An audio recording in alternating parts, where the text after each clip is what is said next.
আজকে যে বিষয়টা নিয়ে আলোচনা করব সেটা Calcutta university under graduate CBCS সিস্টেমে জিওগ্রাফি অনার্সের সেমিস্টার 6 এর একটা পেপার CC14 ফোর কোর্স 14 তার থিওরিটিক্যাল পার্ট। পেপারটার নাম হ্যাজার্ড ম্যানেজমেন্ট। সেই পেপারে কি কি ধরনের থিওরিটিক্যাল কোশ্চেন আসতে পারে এবং তার সম্ভাব্য উত্তর কি হতে পারে সেই ব্যাপারটা নিয়ে আমরা একটু আলোচনা করে নিই। প্রথমে ইউনিট ওয়ানে কনসেপ্টগুলো নিয়ে শুধু আলোচনা করা হয়েছে বা বলা হয়েছে, সেখান থেকে এই ধরনের বিষয়গুলো। তো কোশ্চেন নাম্বার 1 কি হতে পারে? Classify hazard. In what way natural hazard differ from disaster, মানে হ্যাজার্ড ডিজাস্টারের difference. Question number 2 discuss with example different approaches in hazard management highlighting the techniques of harnessing people participation. Now, question number 3 distinguish between natural and quasi-natural hazards. এখানে natural and quasi natural hazards এর distinguish মানে difference গুলো লিখতে হবে। Now question number 4 discuss about the significance of risk perception study and vulnerability assessment in hazard management. কিভাবে risk perception study এবং vulnerability assessment hazard ম্যানেজমেন্টের ক্ষেত্রে ভীষণ important. Now question number 5 discuss about the importance of modern tools and techniques in vulnerability assessment. Vulnerability অ্যাসেসমেন্টের জন্য modern tools techniques এগুলো কি করে কি জিনিস ব্যবহার করে, যেমন আমরা vulnerability mapping, use of satellite image, use of remote sensing satellite, এই যে remote sensing সফটওয়্যার, এই বিষয়গুলো এখানে উল্লেখ করতে হবে। Question number 6 critically evaluate the conceptual paradigm shift of hazard studies. Hazard স্টাডিজের যে কনসেপচুয়াল যে তোমার আলোচনা সেটা কিভাবে শিফটেড হচ্ছে, আগে কেমন করা হতো আলোচনা, এখন কি ধরনের করা হচ্ছে, এই যে বিষয়গুলো নিয়ে আমাদের ডিসকাস করতে হবে। What are the methods and practice applied for strong resilience and capacity building to the marginal people are different vulnerable area. যারা একদম মার্জিনাল পিপল, তাদের যে রেজিলিয়েন্স অ্যান্ড ক্যাপাসিটি বিল্ডিং সেটা কিভাবে করা যেতে পারে, কি কি মেথড অ্যাপ্লাই করা যেতে পারে, কি কিভাবে প্র্যাকটিস করা যেতে পারে সেটা। Next clarify the significance of concept resilience in hazard management studies. Then what are the key components towards the building stock resilience to the marginal community for the migration of hazard. Now, what are the method and significance of hazard mapping? Different hazard এর ক্ষেত্রে এটা different হবে, তার কোশ্চেনটা different Hazard হিসেবে আসতে পারে, landslide Hazard আসতে পারে, ফ্লাড হ্যাজার্ড আসতে পারে। Now discuss about the tools and technique used for the hazard mapping. Next question, discuss about the importance of remote sensing data and geospatial technologies for hazard mapping and vulnerability assessment. Next, what type of satellite data is useful for hazard studies? Next question, discuss the nature of man-made hazard. Question number 15, why do we need disaster management strategies? কেন আমাদের disaster management strategies দরকার? Question number 16, discuss about the socio-economic approaches to hazard mitigation. Hazard যে mitigate করা যাবে তার socioeconomic approaches গুলো কি হতে পারে। Now the unit 2 hazard specific study with focus on West Bengal and India. সেখান থেকে কি কোশ্চেন আসতে পারে? Question number 1, under what circumstances the hazard of earthquake accumulate into the disaster inside the continent and on the coastline. কেন landslide continent এবং coast লাইনে earthquake হ্যাজার্ডটা cumulate করছে। Now how does earthquake effect the natural and urban landscape? Next question, state the precautionary measures to mitigate earthquake hazard. Earthquake হ্যাজার্ডকে কিভাবে mitigate করা যেতে পারে, তার জন্য আগে থেকে কি প্রিকশন নেওয়া যেতে পারে। Now question number 4, state the factors responsible for earthquake. Earthquake কেন হয়, কি কি ফ্যাক্টরের জন্য রেসপন্সিবল, সেগুলো পয়েন্ট করে করে লিখতে হবে, ডায়াগ্রাম দিতে হবে, প্রয়োজনে ডেটা দিতে হবে। Discuss about the consequences and management of earthquake, ফলাফল এবং কিভাবে এটা ম্যানেজ করা যায়। Question 6, discuss about the data tools and techniques are required for the earthquake vulnerability assessment. Earthquake vulnerability অ্যাসেসমেন্টের জন্য কি ধরনের ডেটা, কি কি টুলস এবং কি কি টেকনিক্স আমরা ব্যবহার করতে পারি। আমরা ম্যাপিং করতে পারি, আমরা মেজারমেন্ট করতে পারি, আমরা ওয়াল বানাতে পারি, যে কোনো ধরনের ইঞ্জিনিয়ারিং বিষয়বস্তু আমরা অ্যাপ্লাই করতে পারি, সেইগুলো কারা কারা ইন্ডিভিজুয়ালি সেগুলো লিখতে হবে। Now question number 7, assess the impact of earthquake in mountainous and coastal belt. Question number 8, how rate of deforestation is deeply related to the occurrence of the severe landslide. পাহাড়ি অঞ্চলে যে ডিফরেস্টেশন সেটা কিভাবে ল্যান্ডস্লাইডকে enhance করে, landslide হওয়ার পেছনে এই ডিফরেস্টেশনের ভূমিকা কি? ল্যান্ডস্লাইড শুধু ডিফরেস্টেশনের জন্য হয় এটা কিন্তু নয়, কিন্তু ল্যান্ডস্লাইড হওয়াতে ডিফরেস্টেশন একটা ভূমিকা পালন করে বা ল্যান্ডস্লাইডকে ত্বরান্বিত করে, ল্যান্ডস্লাইডের প্রভাবকে ল্যান্ডস্লাইড হওয়ার প্রবণতাকে ত্বরান্বিত করে ডিফরেস্টেশন। সেটা কিভাবে? উদাহরণ দিয়ে তোমায় লিখতে হবে। Question number 9, explain the causes of landslide with the help of real time data. যে কজেস অফ ল্যান্ডস্লাইড সেটা হচ্ছে কেন হয়েছে, হওয়ার পরে সেগুলো অ্যানালিসিস করে রিয়েল টাইম ডেটা ব্যবহার করে আমার বোঝার চেষ্টা করতে হবে ল্যান্ডস্লাইডটা কেন হলো। Then impact, assess the impact of landslide in the Himalayan mountain region.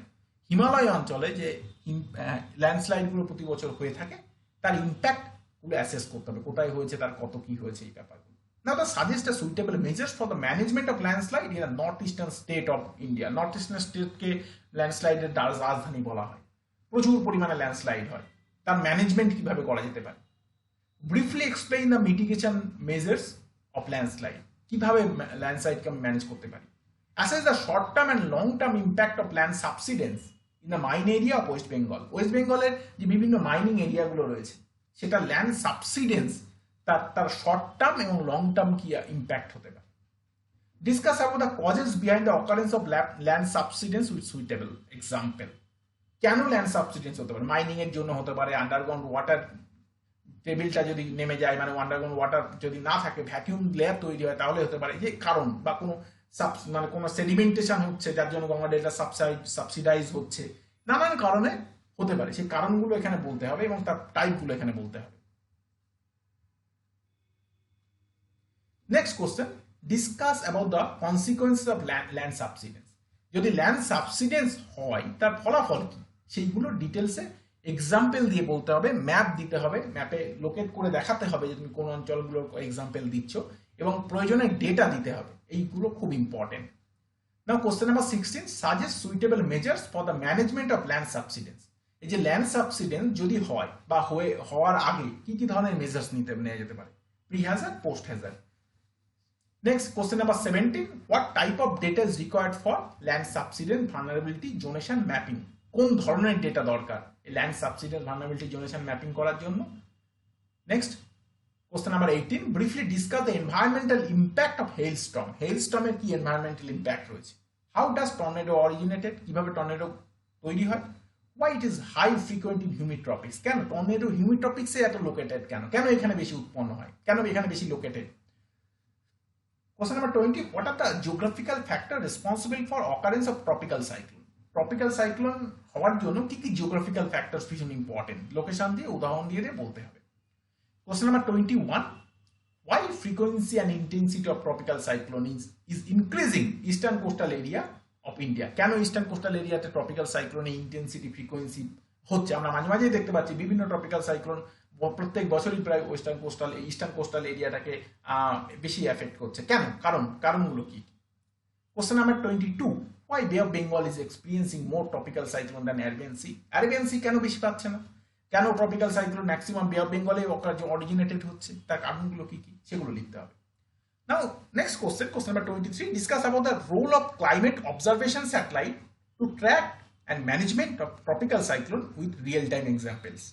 আজকে এই যে বিভিন্ন ট্রপিক্যাল সাইক্লোন গুলো হয় সেগুলো আমরা রিয়েল টাইম ডেটা পাই, কত বেগে আছে, আজকে উড়িষ্যা থেকে এত কিলোমিটার বেগে আছে, ল্যান্ডফল হবে ধরো গঙ্গাসাগরে সেখান থেকে এত কিলোমিটার দূরে আছে। এই যে ব্যাপারগুলো, এই যে ওয়েল ট্র্যাকিং, এটা কিন্তু আমাদের স্যাটেলাইটের মাধ্যমে হয়। সেই ক্লাইমেট অবজারভেশন স্যাটেলাইট তারা কিভাবে গুরুত্বপূর্ণ ভূমিকা পালন করছে সাইক্লোন ট্র্যাকিং বা রিয়েল টাইম ডেটা দেওয়ার জন্য। Next, question number 24, discuss about the suitable measures for the management of tropical cyclone in Lower Bengal Delta. Lower Bengal ডেল্টায় ট্রপিক্যাল সাইক্লোন হলে আমরা কিভাবে এটাকে ম্যানেজ করতে পারি, তা কিভাবে এর প্রভাবটাকে কমাতে পারি। How can you prepare cyclone vulnerability map of the coastal part of West Bengal. West বেঙ্গলের কোস্টাল পার্টে সাইক্লোন ভালনারেবিলিটি ম্যাপিং আমি কিভাবে বানাতে পারি, কি কি ডেটা আমার দরকার, কি পদ্ধতি আমার ব্যবহার করতে হতে পারে এর জন্য, সেইগুলো ডিটেলসে পরপর পয়েন্ট করে লিখতে হবে। Now the big dam and barrages often fail the mitigation of flood and lead a serious environmental impact. Big dam এবং ব্যারেজ এগুলো ফ্লাড মিটিগেশনে খুব একটা গুরুত্বপূর্ণ ভূমিকা পালন করতে পারছে না, যদিও এগুলো উদ্দেশ্য ওটাই ছিল। এবং এটার জন্য এই বিগ ড্যাম বা ব্যারেজগুলোর জন্য যে এরিয়াটা, যে ক্যাচমেন্ট এরিয়াটা বা রিভারের যে ক্যাচমেন্ট এরিয়াতে এই ড্যামটা দেওয়া হচ্ছে তার আপার এবং লোয়ার ক্যাচমেন্ট এরিয়াতে নানান রকম এনভায়রনমেন্টাল প্রবলেম তৈরি হচ্ছে, সেগুলো তোমার এক্সাম্পল দিয়ে দিতে হবে। দামোদর ডিবিসি প্রকল্প দিয়ে দিতে পারো, বা আমাদের এদিকে ফারাক্কা ব্যারেজে এই পোর্শনটা দিয়ে দিতে পারো। Question number 27, discuss about the Genesis and impact of flush flood with special reference to Kedarnath disaster. Flush flood, eastern Himalaya flush flood কেন হলো এবং তার এই জেনেসিসটা কি, কিভাবে উৎপত্তি হলো, তার ইম্প্যাক্ট কি, প্রভাব কি। Okay, then question number 28, mentioning the basis, classify flood and indicate their essential feature. Now question number 29, discuss about the anthropogenic causes of flood in lower Damodar Valley area. কি কারণে, কি মানব সৃষ্ট কারণ, লোয়ার দামোদর এরিয়ায় কোন কোন মানব সৃষ্ট কারণগুলো তোমার ফ্লাডের জন্য দায়ী। Next question number 30, how flood of south Bengal river differ from the river of north Bengal. North বেঙ্গলের ফ্লাড আর সাউথ বেঙ্গলের ফ্লাডের মধ্যে ডিফারেন্স আছে, সেই ডিফারেন্সগুলো কি, কি কি ক্যারেক্টার, কি কি রিভারের ক্যারেক্টার সেই ডিফারেন্সগুলোকে সিগনিফাই করে, সেই ব্যাপারগুলো পরপর পয়েন্ট করে লিখতে হবে। Now question number 31, why flood consider as an quasi natural hazard. এটা খুব আদিম যুগের প্রশ্ন, এই প্রশ্নটা বারবারই আসে, ফ্লাডকে কেন কোয়াসি ন্যাচারাল হ্যাজার্ড বলা হয়। Now what are the positive and negative impact of flood in flood plain area. একটা ফ্লাড হলে সেই ফ্লাড প্লেন এরিয়ায় কিছু পজিটিভ ইম্প্যাক্ট হয়, কিছু নেগেটিভ ইম্প্যাক্ট হয়, তারা কারা সেটা অ্যাসেস করতে হবে তোমাকে। Next question, why river bank erosion is considered as a geomorphic Hazard. কেন রিভার ব্যাঙ্ক ইরোশনকে কেন জিওমরফিক হ্যাজার্ড বলা হয়? Briefly discuss it's impact on suitable examples. এই যে রিভার ব্যাঙ্ক ইরোশন, তার ইম্প্যাক্টটা কি, ওকে, এবং সেটা সুইটেবল এক্সাম্পলস দিয়ে তোমাকে বোঝাতে হবে। Now the under what circumstances bank erosion is considering a critical issue in Malda district West Bengal. Bank erosion, river bank erosion একটা critical issue Malda district West বেঙ্গলে, কেন কেন কি কারণে এটা হয়েছে। Now question number 35, briefly describe the mitigation strategies for river bank erosion. River bank ইরোশনকে কিভাবে মিটিগেট করা যায়, কিভাবে এটা ম্যানেজ করা যায়, কিভাবে এই ক্ষয়ক্ষতি রোধ করা যায়, সেই স্ট্র্যাটেজিস গুলো তোমায় দিতে হবে। Then question number 36, why bank erosion vulnerability mapping is essential to manage river bank erosion. যদি ভালনারেবিলিটি ম্যাপিং আমরা বানাই, করতে পারি কোন একটা রিভারের যে কোন কোন অঞ্চলগুলো তোমার ইরোশন প্রন, কোন কোন অঞ্চলগুলো ইরোশন হতে পারে, সেইটা ওই অঞ্চলের রিভার ব্যাঙ্ক ইরোশনকে কিভাবে ম্যানেজ করার জন্য কতটা গুরুত্বপূর্ণ হবে, কতটা দিকদর্শী হবে সেই জিনিসটা, সেগুলো তোমাকে এক্সপ্লেইন করে করে রিভারের নাম দিয়ে দিয়ে উদাহরণ দিয়ে দিয়ে লিখতে হবে। Discuss with suitable example, with example from the West Bengal river system. West Bengal রিভারের যে কোনো একটা এক্সাম্পল দিয়ে তুমি এটা লিখতে পারো। সবসময় একটা ম্যাপ এঁকে যে জায়গার এক্সাম্পল দেবে সেটা ম্যাপ এঁকে একটা লোকেট করে দেবে এবং কিছু ডেটাও দেওয়ার চেষ্টা করবে, সোর্সটা লেখার চেষ্টা করবে, ডেটাগুলো কোথা থেকে পেয়েছো। নাও question number 37, explain the mechanism of river bank erosion with special reference to such erosion in West Bengal. Explain the mechanism of river bank erosion with sketches highlight the socio-economic impact.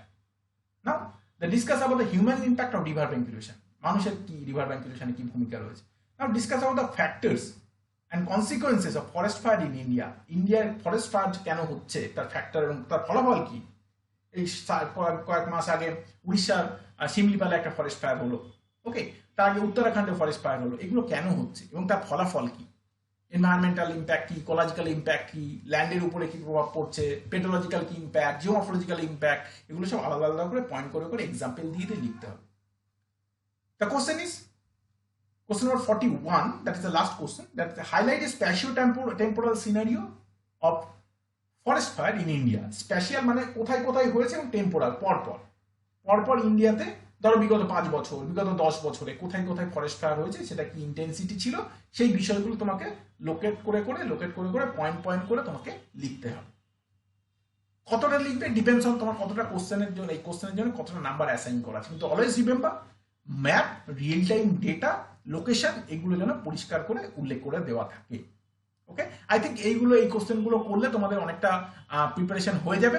মোটামুটি সিলেবাসের মধ্যে থেকে এই কোশ্চেনগুলো করা, এইগুলো করে নিজেদের মতন করে একটা সেলফ প্রিপারেশন নিয়ে নাও। তোমরা যে বইগুলো পড়ো জেনারেলি, যে পাঠ্যপুস্তকগুলো তোমরা ফলো করো, সেই বইগুলোতে এইগুলো ডিটেলসে আছে, এগুলো তোমরা পেতে পারো।